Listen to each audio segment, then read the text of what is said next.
Kamwe usikubali maumivu ya mgongo ya kuhamisha shughuli zako za kila siku.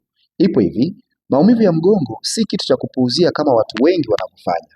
Watu wengi sana huwa wanaanza kupata maumivu haya taratibu au kidogo sana, na wengine huwa wanadhani ni maumivu ambayo yanaweza yakaisha yenyewe bila kuchukua hatua yoyote ile ya matibabu. Lakini cha ajabu, kadri muda unavyozidi kwenda, ndivyo ambavyo maumivu haya yanaendelea kuwa makali zaidi. Na sababu kubwa mara nyingi ni pamoja na uchakavu wa tishu zinazojenga pingili zako, kukaa kwa muda mrefu, uchovu wa hali ya juu wa misuli ya mgongo, lakini pia kudhoofika kwa mifupa yako.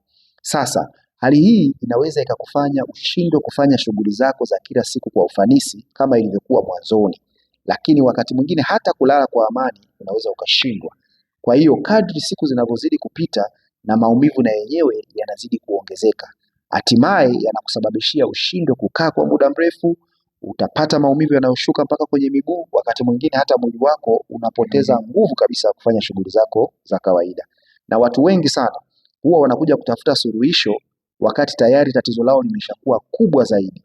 Lakini kama wangewahi kutafuta suluhisho, maana yake wangeweza kupata msaada wa kuimarisha mifupa yao, kupunguza maumivu na kurudisha ule uhuru wao wa mwili ili kufanya shughuli zao za kila siku kama ilivyokuwa mwanzo.